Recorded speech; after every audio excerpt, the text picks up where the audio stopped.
One day, I realized my daughter was pretending I didn't exist. It wasn't a loud realization. There was no shouting, no dramatic confrontation, no moment where the truth struck like lightning. No, it came quietly, like a shadow stretching across a room at sunset. Slow, almost gentle, until it covered everything. I remember the exact moment. I was standing just outside a glass door at a cafe. My hands were trembling slightly, not from age but from excitement. I had dressed carefully that day. My best sari, the pale blue one with the delicate silver border. The one my daughter had once told me made me look elegant. I had come to surprise her. She had told me she was busy with work, but I knew she often visited that cafe. A mother knows these things. I thought maybe, just maybe, if I showed up she'd smile, hug me, be happy to see me. But instead, I saw her. She was sitting at a table with two well-dressed women, laughing, confident, radiant. My daughter, my little girl who used to cling to my sari pala when she was scared of thunderstorms, now looked like she belonged to a world where I did not exist. I reached for the door handle, but then I heard one of the women ask, "So, do you live with your family?" My daughter smiled and said, "No, it's just me. I've always been independent. Always been independent." The words hit me harder than any slap ever could. I froze. My hand dropped from the door. I waited. I don't know why. Maybe I thought she'd correct herself. Maybe she'd say, "Well, actually, my mother lives nearby," or "I visit her often." But she didn't. She laughed again. And in that moment, something inside me broke so quietly I don't think even I heard it at first. I stepped away from the door before she could see me. My reflection stared back at me from the glass, small, fragile, unnecessary, unwanted. It wasn't always like this. My daughter was not always someone who erased me. There was a time when I was her entire world. I raised her alone after her father passed away. She was only 5. I still remember the way she cried that night, clutching my arm, asking, "Mama, will you go away too?" I had held her face in my hands and promised, never. I will always be here. And I kept that promise. I worked day and night. I stitched clothes for neighbors, cooked for families, cleaned houses when I had to. There were nights I slept hungry just to make sure she had enough. But I never let her feel it. To her, I was strong, unbreakable, always smiling. Every school function, I was there. Every fever, I stayed awake all night. Every tear she cried, I wiped away before it could fall. She used to introduce me proudly. "This is my mom," she'd say, holding my hand tightly. "She can do everything." I used to laugh and tell her, "No, Beta, I can't do everything." But she would shake her head. "Yes, you can." I believed her. Maybe that was my mistake. Things began to change slowly, so slowly that I didn't notice at first. Started when she got her first job in the city. I was so proud of her. "She's going to have the life I never could," I told everyone. And for a while, she still called me every day. She visited on weekends. She brought me gifts, small things but full of love. But then, the calls became shorter. "Ma, I'm busy." "Ma, I'll call you later." "Ma, you wouldn't understand." Later became never. Her visits became rare. And when she did come, she seemed different. Restless. Distant. Like she was only half there. I would cook her favorite meals, but she'd barely eat. I would try to talk, but she'd scroll through her phone, nodding absent-mindedly. Once I asked her gently, "Is everything okay, Beta?" She sighed. "Ma, please don't start. I'm just tired." Don't start. Those two words stayed with me. What was I starting? Conversation? A concern? A mother's love? I didn't ask again. Then came the first real sign. The first crack I couldn't ignore. She had invited me to her apartment for the first time. I was nervous, excited. I carried homemade sweets and wore my best sari again. When I reached her building, I called her. "I'm downstairs," I said. There was a pause. A long one.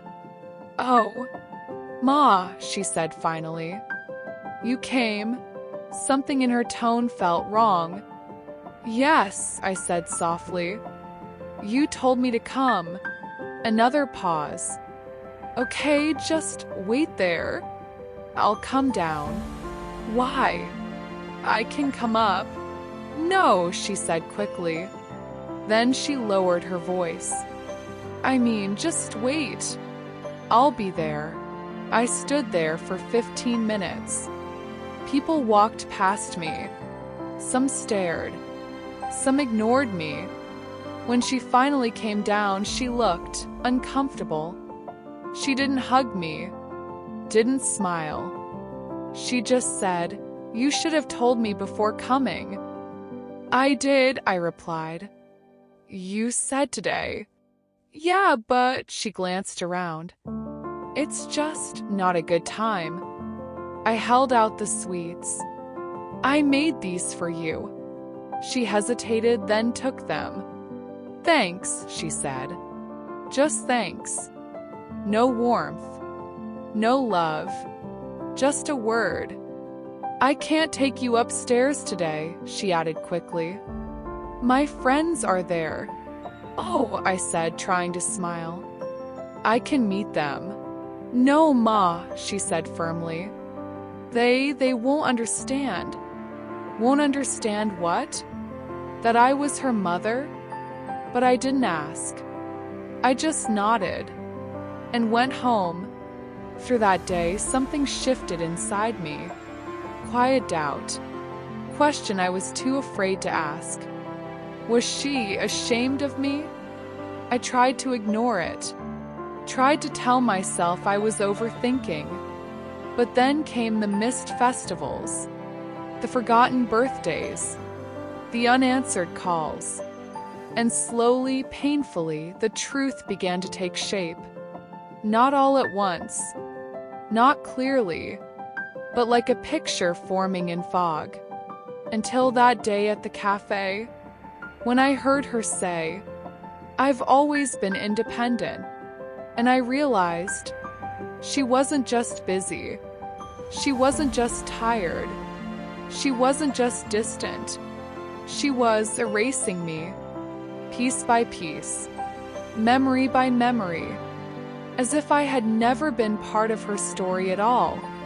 That night, I sat alone in my small house, the same house where she had grown up, where her laughter once filled every corner. Now it was silent.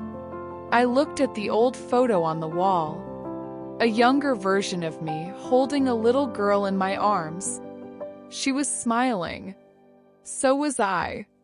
Back then, we belonged to each other. Now, I didn't know where I belonged anymore. And for the first time in my life, I was afraid to find out. That night, I didn't sleep.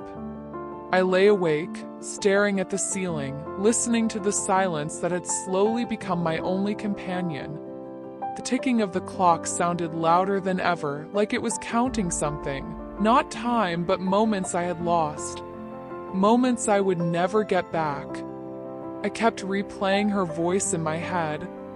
"I've always been independent. Always."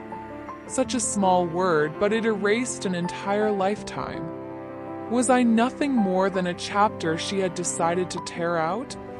Or worse, a mistake she wanted to forget? By morning, I had made a decision.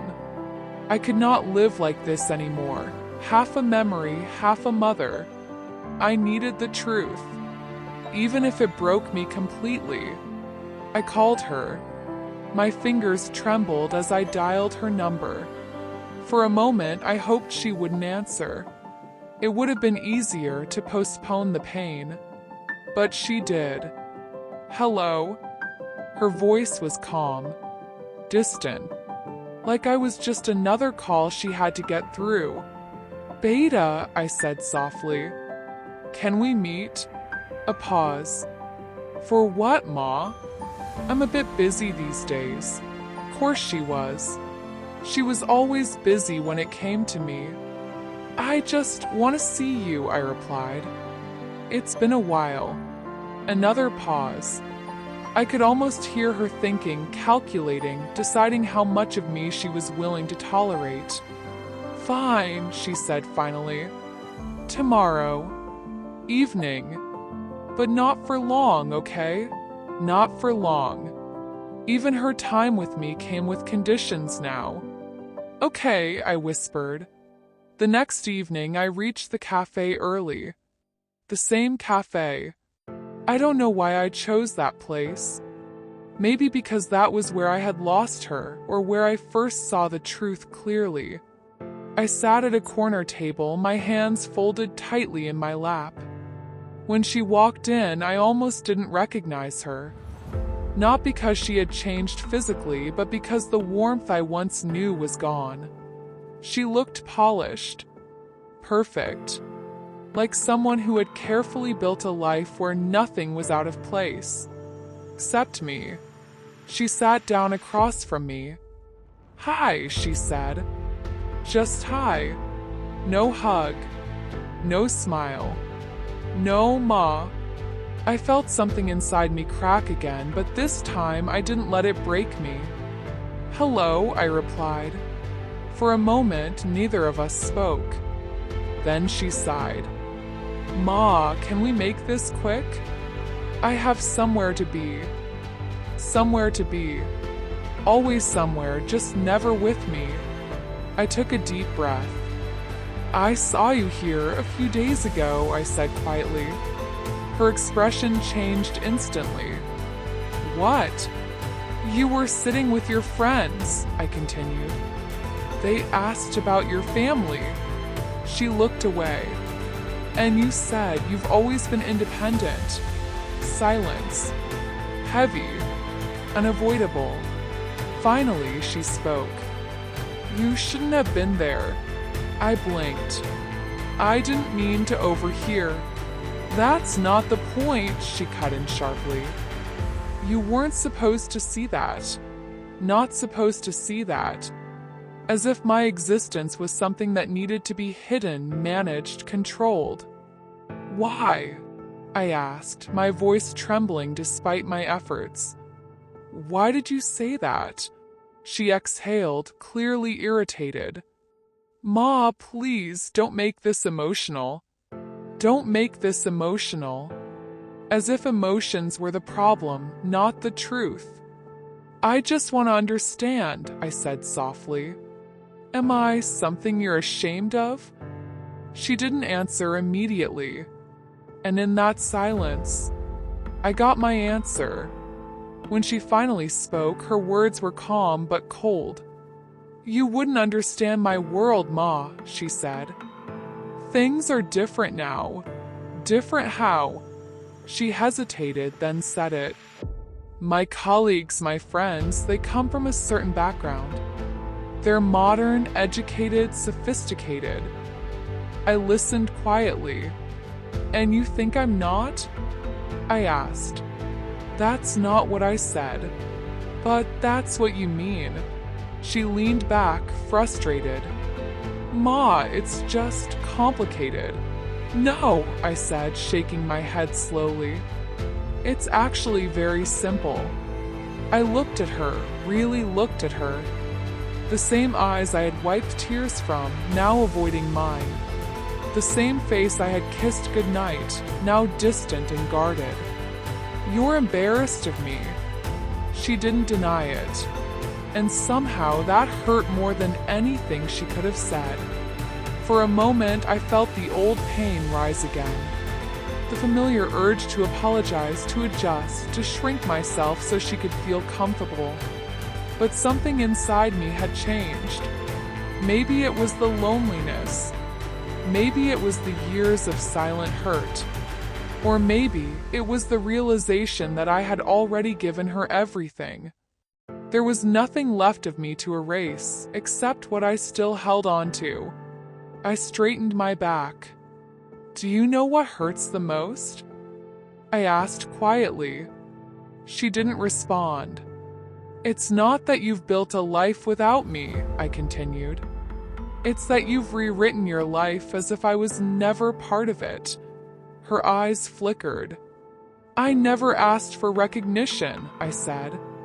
"I never needed your friends to know my sacrifices."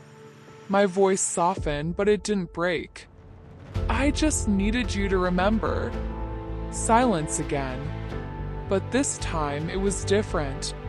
Heavier. More real. "I did everything I could for you," I said. "Not because I expected anything in return, but because I loved you." I paused. "And I still do." That was the hardest part. Love doesn't disappear just because it's not returned. It stays. Quietly. Painfully. "But I will not beg for a place in your life," I added. Her head snapped up. "Ma." "No," I said gently, raising my hand. "Let me finish." For the first time, she went quiet. "I may not fit into your world," I said. "I may not be polished or sophisticated, but I am not something to be hidden." My voice grew steadier. "I am your mother." The word hung between us. Unavoidable. Changeable. "And if you choose to forget that," I continued, "then that is your choice." I took a deep breath. "But I will not forget who I am." I stood up. My legs felt weak, but my heart felt stronger than it had in years. "I hope one day you understand," I said softly. She looked shaken, conflicted. For a brief moment, I saw a glimpse of the little girl she used to be. "Ma, wait," she said. But I didn't. Not because I didn't want to, but because, for the first time, I chose myself. That night, I didn't feel empty. I felt free. The silence in my house was still there, but it no longer felt like something was missing. It felt like space. Space to breathe. Space to heal. Space to remember that I existed even if she chose to forget.